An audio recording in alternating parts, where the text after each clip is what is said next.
الحمد لله رب العالمين خالق كل مكان مكين وأفضل الصلاة وأكمل السلام على سيد المرسلين وعلى آله الطيبين الطاهرين وأصحابه الأكرمين. أما بعد فأعوذ بالله من الشيطان الرجيم. بسم الله الرحمن الرحيم.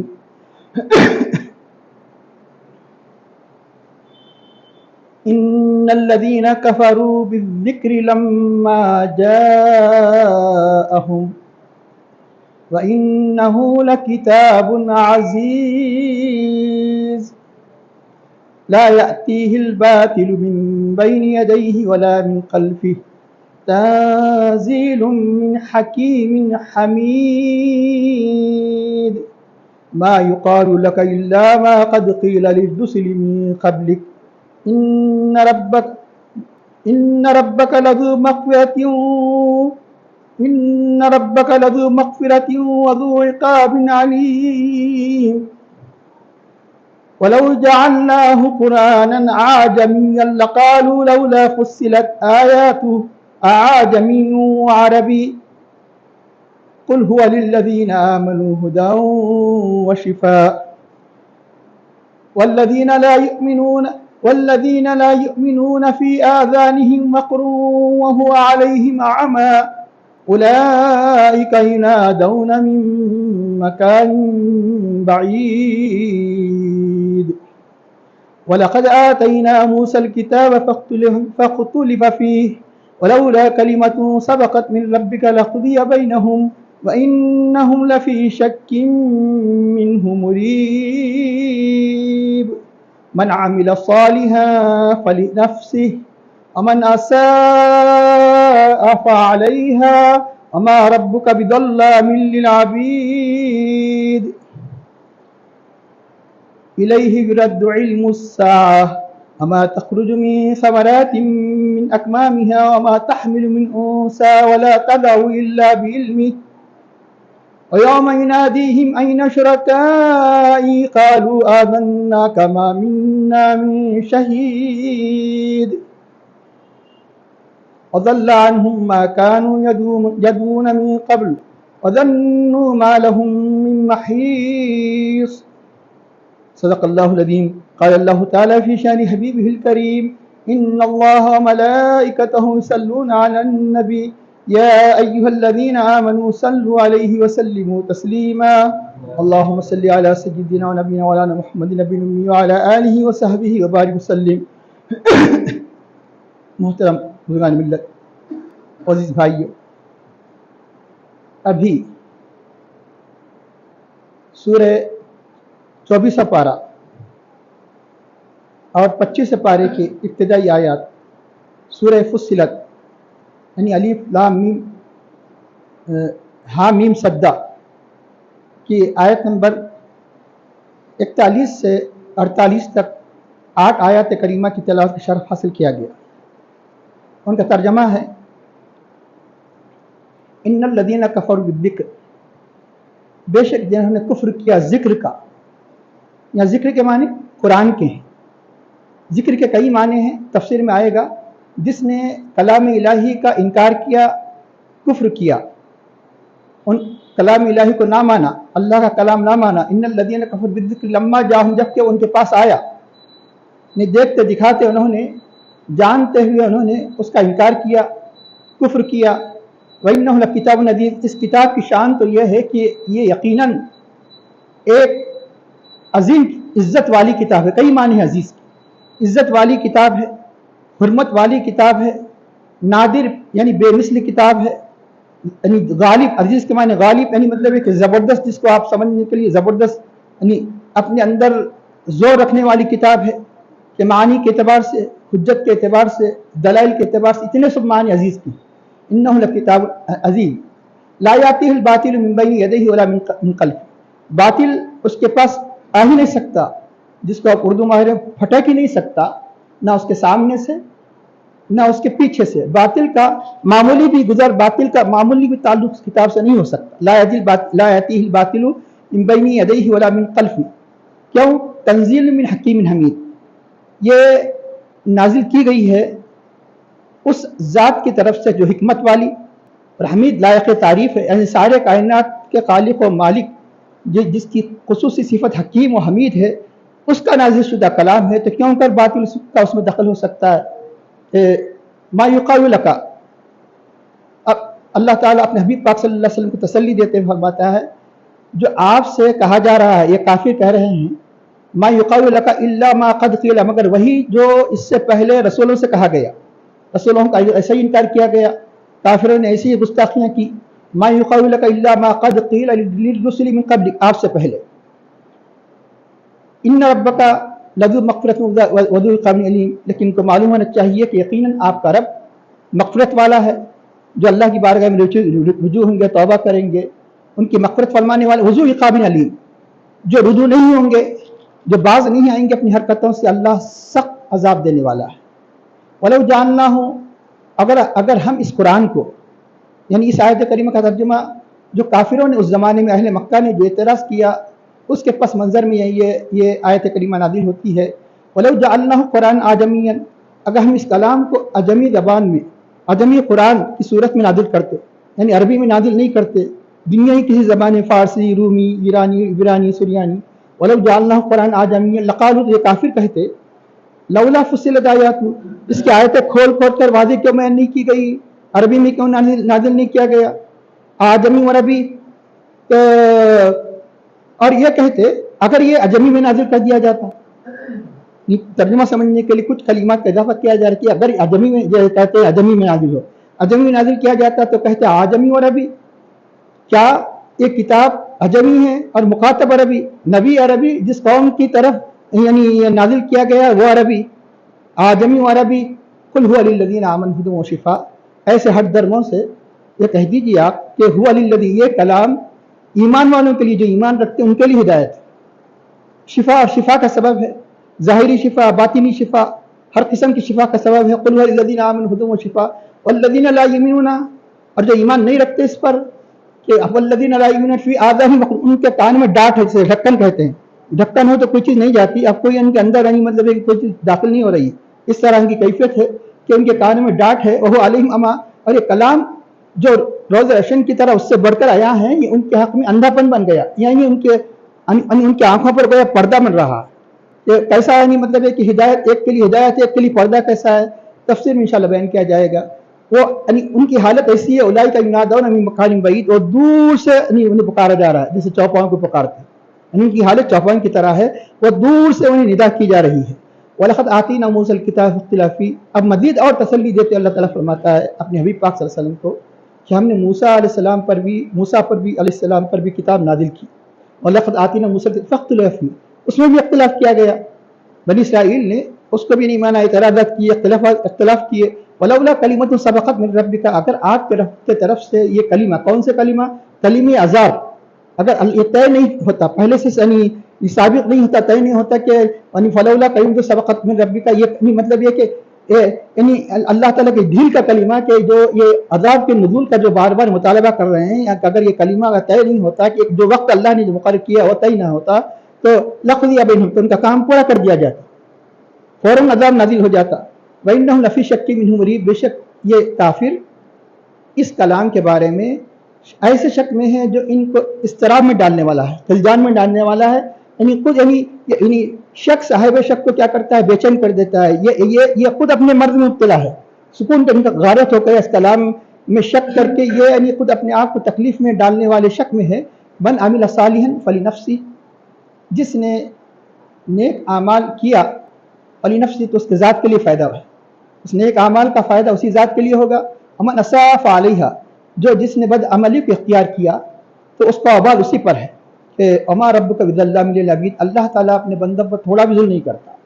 کہ انشاءاللہ تعالیٰ ان آیات کی تفسیر اور ترجمے کے بعد اگر وقت ہو تو پھر یعنی جو 25 پارے کی جو ابتدائی آیات پڑھی گئی اس کا ترجمہ تفسیر بیان کی۔ محترم حاضرین،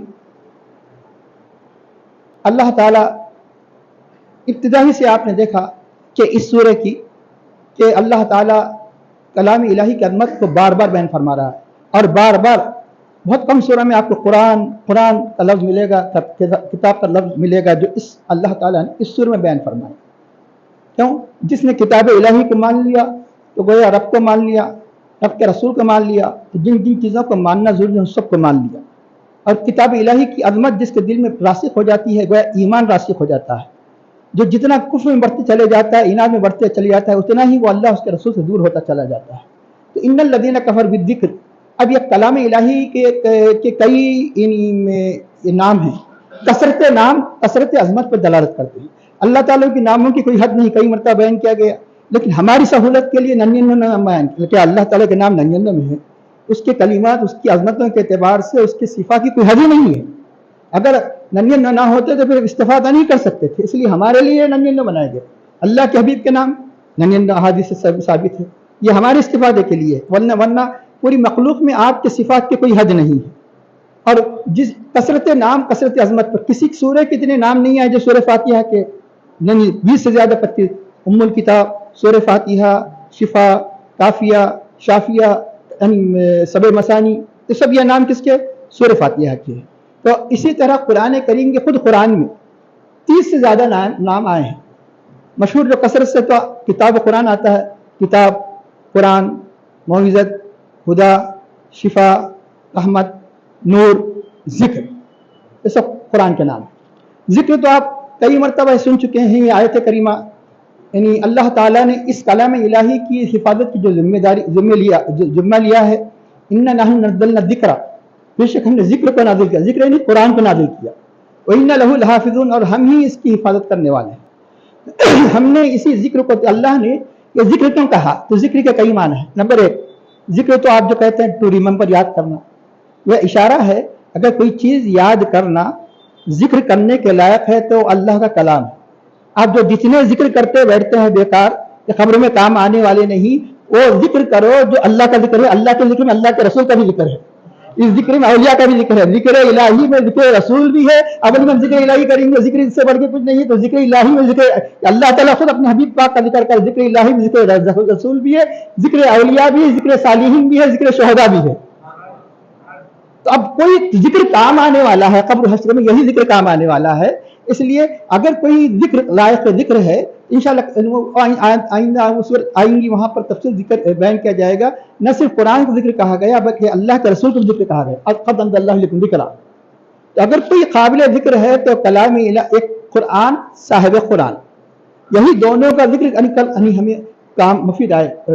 کل قیامت کے دن اللہ تعالیٰ پوچھے گا، اتنا ذکر بیکار کی باتیں کرتے بیٹھا، کبھی میرا ذکر کر لیتا، میرا ذکر نہیں، میرے کلام الہی کو پڑھ لیتا۔ کم از کم کوئی ذکر نہیں کر سکا، 5 وقت نماز پڑھا تو ذکر الہی کر رہا ہے، اب پھر مشکل ہو جائیں گی۔ تو اب ہم تو رمضان ہی ذکر کر رہے ہیں، اگر کم از کم 5 وقت نماز پڑھنے والا اس سے لاکھ درجے اچھا ہے جو اللہ کا ذکر ہی نہیں کرتا، کیونکہ نماز پڑھنے والے کو توفیق ہوتی ہے، سورہ فاتحہ پڑھتا ہے، ضم سورہ پڑھتا ہے، ذکر الہی کرتا ہے۔ اللہ یہ ذکر یعنی جو جس کو ذکر کہا گیا، ایک معنی یہ ہے ذکر کرنا، اور دوسرا ذکر کے معنی نصیحت ہے۔ قرآن کریم اللہ تعالیٰ فرماتا ہے وَلَقَدْ يَسَّرْنَا الْقُرْآنَ لِلذِّكْرِ، ہم نے قرآن کو یعنی نصیحت کے لیے آسان کر دیا۔ قرآن سے آسانی سے نصیحت حاصل کی جاتی ہے، اس کی دلیل کیا ہے؟ فَهَلْ مِن مُدَّكِرٍ، کیا کوئی ہے اس سے نصیحت حاصل کرنے والا؟ ذکر کے بعد اللہ تعالیٰ فرماتا ہے کوئی اس سے نصیحت حاصل کرنے والا؟ تو یقیناً قرآن سے بڑھ کر کوئی نصیحت نہیں ہے، بلکہ اس کا نام خود نصیحت ہے۔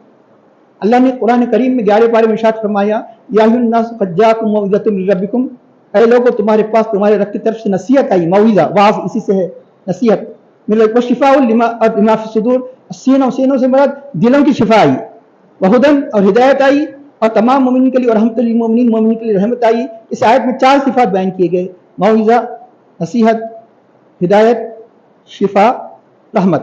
اور یہاں پر اللہ تعالیٰ 2 صفات بیان، اسی میں سے 4 میں سے دو بیان فرما رہا ہے آگے اس کے بعد کی آیت میں، ہدن و شفا، لیکن ذکر کہہ کر گیا موعظت کا بھی ذکر کر دیا، کیونکہ ذکر کیا اور ایک معنی موعظت کیا؟ آپ کہیں گے کہ موعظت تو سب سے پہلے ذکر کیا، تو یہاں بھی پہلے ذکر کیا جا رہا ہے۔ ذکر کہہ کر گیا اللہ تعالیٰ نے، یا قرآن کریم کا یہ کہ کس کو کہتے ہیں بلاغت کا یہ انداز ہے، تو پتہ دیکھیں گے کہ یہاں تو 2 صفات ہے، وہاں 4 صفات ہے۔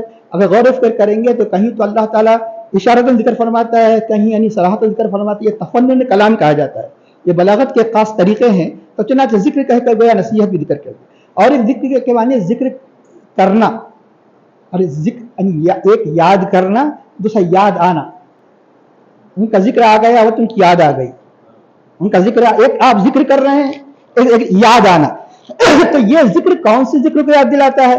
انسان کی جو فطرت ہے، جس فطرت کو یہ ماحول نے اسے مست کر دیا، جیسا ماحول ملے گا وہ اس انسان اس کا اثر قبول کرتا چلا جاتا ہے۔ ورنہ ہر انسان کو کیسے پیدا ہوا؟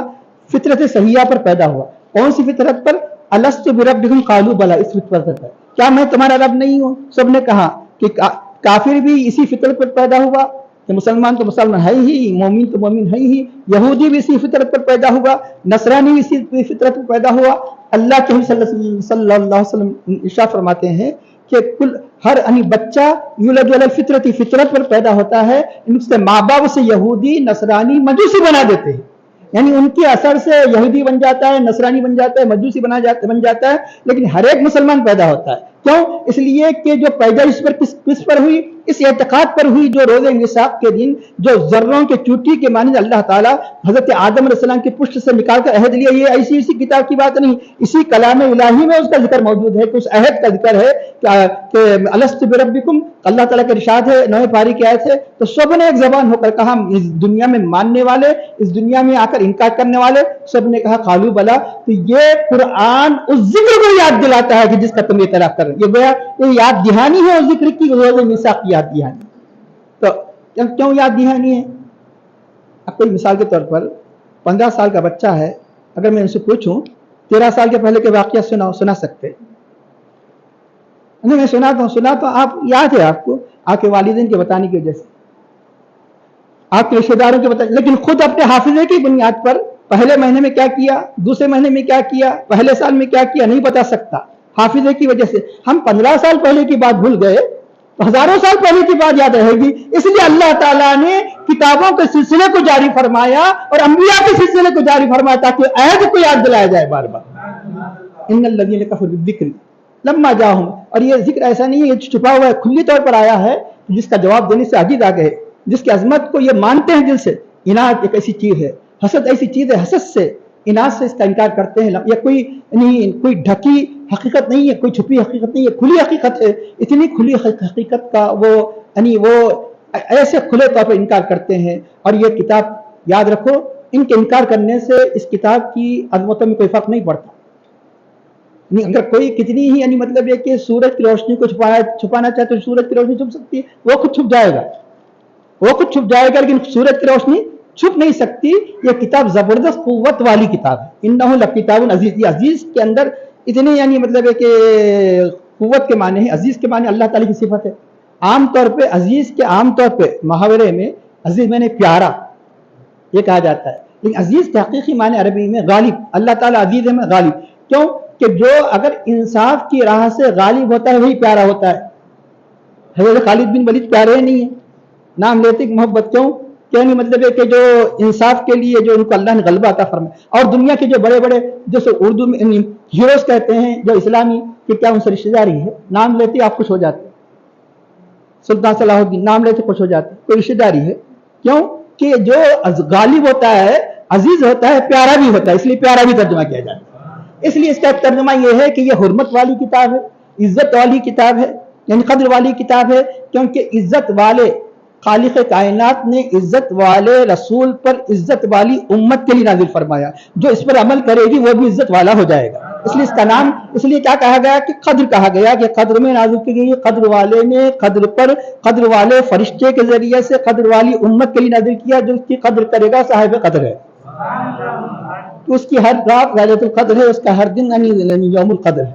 تو چنانچہ یہ کتاب عزیز ہے۔ تو دوسرا معنی یہ کہ عزیز کے معنی ہے نادر، جس کا مرادی معنی ہے بے نظیر۔ جو نادر ہوتا ہے بے نظیر ہوتا ہے، اسی سے اردو ماہر میں عزیز الوجود آپ نے سنا ہے، جس کا وجود کمیاب ہے۔ عزیز الوجود بہت وسیع اردو میں استعمال کیا جاتا ہے، یعنی جس کا وجود کمیاب ہے۔ ایسی نادر کتاب ہے کہ اس جیسی فصاحت و بلاغت والی پوری کائنات میں کوئی ایسی کتاب نہیں۔ اس لیے یقیناً اللہ کے کلام سے بڑھ کر نادر اور بے مثال کون سی کتاب ہو سکتی ہے۔ تو اس طرح عزیز کے دوسرے معنی یہ ہوا کہ عزیز معنی قوت والا، عزیز معنی حرمت والا، عزیز معنی زبردست یعنی طاقت والا، اپنے بیان کے اعتبار سے، اپنی معانی کے اعتبار سے، اپنی فصاحت کے اعتبار سے، اپنی بلاغت کے اعتبار سے، جس اعتبار سے بھی آپ لے لیں، یہاں تک کہ اس کے سر یعنی مطلب ہے جو کانوں میں جو رس گھولنے والے جو کلمات ہیں، کہ دنیا کے بہت سی ایسی قومیں ہیں جو ان کو نہیں جانتے ہوئے بھی، نہیں مانتے ہوئے بھی، جب اس کو قاری پڑھتا ہے تو اس سے یعنی محظوظ ہوتے ہیں، یعنی موجود ہے کہ اس کے کلام کے معنی نہیں سمجھتے ہیں، یہ یعنی اس کے اندر یہ قوت ہے، یہ طاقت ہے، انہ لکتاب عزیز. تو اللہ تعالیٰ فرماتا ہے کہ کیوں یہ اللہ کا کلام ہے. لا یاتی الباطل، باطل یعنی اس کے قریب بھی نہیں آ سکتا. تو من بین یدیہ، نہ اس کے آگے سے نہ اس کے پیچھے سے. کوئی یہ خیال نہ کرنا دہنے سے آ سکتا ہے کہ نعوذ باللہ، بائیں سے آ سکتی ہے. عربی زبان کا ماہر، عربی کیا دنیا کی دوسری زبانوں کے ماہر ہیں، آگے پیچھے کہہ کر پورے کے پورا احاطہ کیا جاتا ہے. جیسے اللہ تعالیٰ رب المشرقین مغربین کہہ کر مشرق و مغرب کا مالک ہے کا مطلب شمال جنوب کا نہیں معنی نہیں ہوں گے. شمال جنوب بھی اس کے اندر آ جاتا ہے. یہ محاورے میں آج کہیں سے بھی باطل اس میں پھٹک نہیں سکتا. کیا مطلب کوئی دنیا کی طاقت نہ اس میں اضافہ کر سکتی ہے نہ کم کر سکتی ہے. بعض لوگوں نے اضافے کی کوشش کی لیکن ناکام ہو گئے. دنیا نے انہیں ناکامی کا منہ دیکھنا پڑا کہ اس میں اور اضافہ ہے، لیکن وہ اضافہ نہیں کر سکے. وہ اضافہ ایسا یعنی کسی قسم کا اس میں اضافہ نہیں کر سکے، نہ کوئی کمی کر سکتا ہے. کتنا یعنی مطلب ہے کہ ایک نقطے کا بھی فرق نہیں آ سکتا. بتایا کہ جو حضرت موسیٰ علیہ السلام، حضرت خضر علیہ السلام کی جنہوں نے ضیافت نہیں کی تھی، وہ یعنی وہ مقام والے ہیں انطاکیہ ایک جزیرہ ایک مقام ہے، وہاں کے رہنے والے. یہ تو واقعہ تو بہت پہلے ہو چکا تھا قرآن کے نزول سے پہلے. موسیٰ علیہ السلام کے زمانے میں موسیٰ علیہ السلام، خضر علیہ السلام جب اس گاؤں میں گئے تو ضیافت نہیں کی. باوجود اس کے حضرت خضر علیہ السلام نے کیا کیا، ایک دیوار بنا دیا، جو مشہور معروف واقعہ ہے، سورہ کہف میں پڑھ لیجئے. تو اب جب انطاکیہ والے جب قرآن نازل ہوا اللہ کے حبیب صلی اللہ علیہ وسلم کے زمانے میں، اللہ کے حبیب کی بارگاہ میں آ کر کہنے لگے یا رسول اللہ یہ پورا یعنی اس آیت میں کوئی حرف یعنی مطلب ہے کہ حرف یعنی کوئی کلمہ مت بدلی، اتنی اجازت دیجیے کہ ہم یہ پڑھے کہ فابوا یضیفہما، انطاکیہ والوں نے، اس گاؤں والوں نے ان دونوں کی ضیافت سے انکار کیا. ہمیں ہمیشہ کے لیے بدنام ہو گئے، کیونکہ عربی زبان خالی ایک با کا نقطہ نکال کے اوپر دو نقطے بدلنے کی ضرورت نہیں. ہمیں یہ اجازت دیجیے فابوا یضیفہما، وہ ضیافت کے لیے آمادہ ہو گئے. فرمایا کہ اللہ کے حبیب نے فرمایا اللہ کا کلام میں ایک نقطے کا بھی اس میں فرق نہیں آ سکتا. کلمہ تو کلمہ ایک نقطے کا، خالی فابو کے بجائے فاتو کی اجازت نہیں دی گئی کہ یعنی ہم یہ آمدہ ہو گئے ان کی ضیافت کرنے کی طرف. لا یاتی، باطل نہیں آ سکتا. اگر یہ اس کا کئی معنی ہے. ایک معنی یہ ہے قرآن جس کو باطل کہہ دے وہ حق نہیں ہو سکتا. قرآن جس کو باطل کہہ دے حق نہیں ہو سکتا. قرآن جس کو حق کہہ دے باطل نہیں ہو سکتا. سائنس بدل سکتی ہے، ان کے خیالات بدل سکتے ہیں. آج سائنس کسی زمانے میں اگر قرآن کے خلاف کہہ دے، کل سائنس کو، اہل سائنس کو اعتراف کرنا پڑے گا کہ ہم غلطی پر تھے. آخر میں حق وہی، ان کے سامنے وہی حق ہوگا جو قرآن نے کہا. تو یہ قرآن حق ہے اور نازل کرنے والا حق ہے. لا یاتی الباطل من بین یدیہ ولا من خلفہ تنزیل من حکیم حمید. کیوں؟ یہ سارے کائنات کے خالق و مالک جس کی صفت حکیم، حکمت والا اور حمید ہے اور لائق تعریف ہے. اللہ کی صفت حکیم ہے، یعنی اس کے قرآن کریم کے ایک حکیم کے بہت اپنے اندر معنویت رکھتا ہے. یعنی کوئی اس کا حکم اللہ تعالیٰ کی یعنی مطلب ہے کہ یعنی حکمت کے خلاف نہیں. بندوں کی مشیت ہے. بندے یہ نہیں سوچ سکتے کہ آخر ایسا کیوں حکم دیا گیا. ارے وہ حکیم ہے، تم نہیں جانتے. وہ حکیم ہے، تم نہیں جانتے. حکمت وہ خوب جانتا ہے کہ ایسا کیوں حکم دیا گیا. نماز کا ان میں ایسا کیوں حکم دیا گیا، روزے کا ایسا کیوں حکم. پھر ایک تو روزے کے اندر احکام کیوں بیان کیے گئے، زکوٰۃ میں احکام کیوں بیان کیے گئے، حقوق العباد میں کیوں. یہ حکیم، حکمت والے ذات کا حکمت والا کلام ہے. کلام بھی حکمت والا اور نازل کرنے والا حکیم. جس پر نازل کیا وہ حکیم. قرآن کریم فرمائیں یا اعوذ باللہ من الشیطان الرجیم یاسین والقرآن الحکیم. کیونکہ حکیم کی طرف سے نازل ہوا ہے اس لیے قرآن بھی حکیم ہے اور حکیم پر نازل کیا گیا. لیکن حقیقی حکیم وہی ہے، حقیقی حکیم وہی ہے. یہ شرک نہیں ہوتا. ہر ایک کے معنی الگ ہو جائیں گے. قرآن بھی حکیم، رب بھی حکیم، رسول بھی حکیم. حقیقت میں حکیم حکمت دینے والا وہ ہے. حکمت لینے والے، دینے والا دونوں برابر نہیں ہو سکتے. حکمت والا کلام اور حمید ہے، لائق تعریف. کیونکہ سب سے پہلے اس کلام کی ابتدا یہی ہوتی ہے الحمدللہ رب العالمین. تمام تعریف اللہ کے لیے جو سارے عالموں کا رب ہے. جس کی بھی تعریف کی جائے حقیقت میں اللہ ہی کی تعریف ہے، کیونکہ اللہ ہی سارے کائنات کا خالق و مالک ہے، فضائل عطا کرنے والا ہے. جو کمالات اللہ ہی کا عطا کیے ہیں، اس لیے حکیم ہے، حمید ہے. اب حکیم اگر سمجھنے کے لیے تاکہ اس سے سمجھ میں آ جائے قرآن کریم میں جو احکام دیے گئے، اس میں کبھی یہ شک نہ کرنا کہ ایسا حکم کیوں دیا گیا. بعض وقت عجیب انسان کے اوپر بن آتا ہے، دیکھتا ہے کہ ارے میرے مفادات جب متاثر ہوتے ہیں تو نعوذ باللہ بہت سے طلاق وغیرہ کے مسائل میں آج کل نعوذ باللہ کے بعض لوگ ان احکام پر انگلی اٹھا دیتے ہیں، کہتے ہیں کہ ایمان اسلام کا اعتبار ہی نہیں ہوتا، کہ یہ خیال بھی نہیں ہوتا کہ کس پر ایمان لائے ہیں. الذین یؤمنون بالغیب. حکمت والے کلام پر جب نازل کے ابھی انا کو جھکانا پڑے گا، اپنے سارے خیالات کو ختم کرنا پڑے گا، اللہ کے حکم کے سامنے سارے تسلیم ختم کرنا پڑے گا ایک عام انداز سے، تاکہ چھوٹے بچوں کو بھی سمجھ میں آ جائے اللہ کی حکمت. اس لیے میں عرض کر دوں کہ وہ یہ کہ ایک شخص ایک درخت کے نیچے یعنی مطلب یہ کہ نیچے لیٹا ہوا تھا، ایک درخت کے نیچے لیٹا ہوا تھا، اور ادھر بازو ایک بیل تھی. کسی کے نیچے سے بیل کیا ہوتی ہے؟ زمین کے نیچے ہوتی ہے. سوچنے لگا اتنا بڑا درخت ہے، یہ چھوٹے چھوٹے آم لگے ہوئے ہیں اتنا، اور ادھر بیل تھی، اتنا موٹا کدو لگا ہوا ہے، اتنا بڑا کدو لگا ہوا ہے. ارے یہ اتنے بڑے درخت میں تو بڑا درخت ہوتا. اچانک سوچ ہی رہا تھا، اوپر سے آم اس کے پیچھے نہیں دیکھ رہا.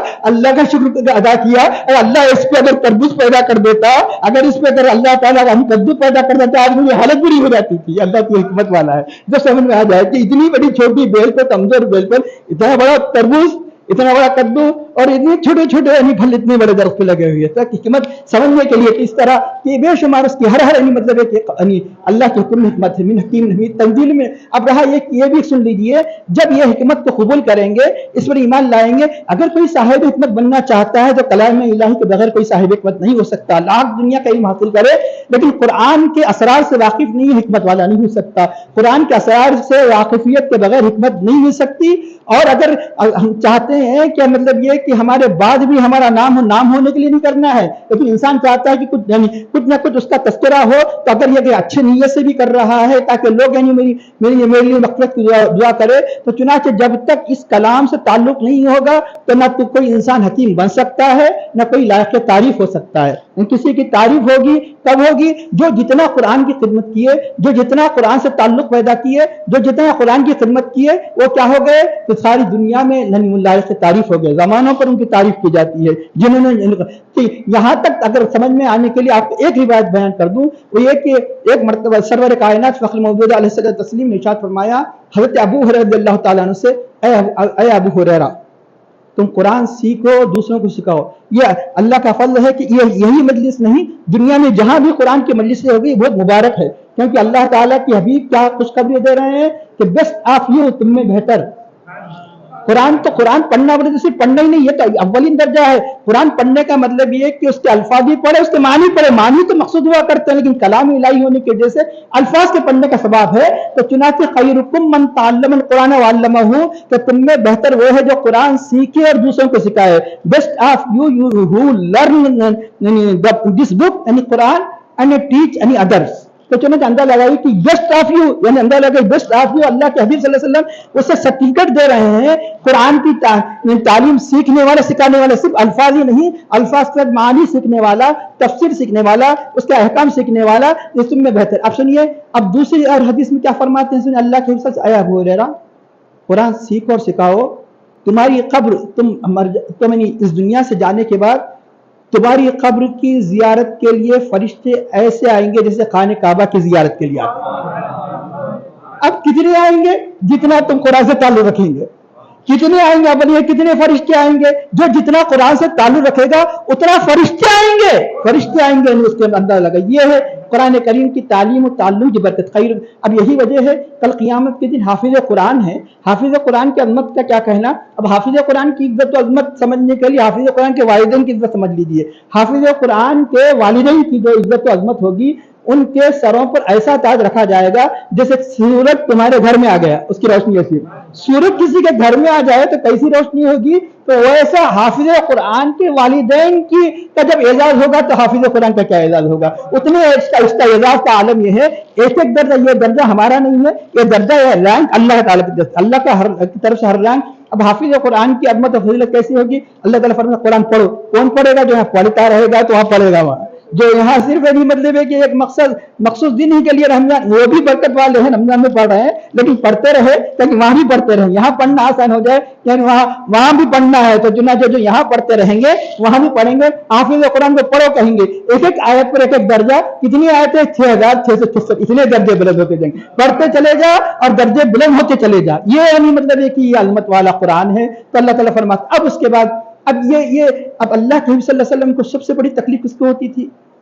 مخلوق کا گمراہ ہو جانا، کفر اختیار کرنا. کیونکہ اللہ کے حبیب صلی اللہ علیہ وسلم سے کہ سینے سے بڑھ کر کسی کے سینے میں ایسا دل نہیں ہو سکتا جو کائنات کے لیے دھڑکتا ہو، تڑپتا ہو.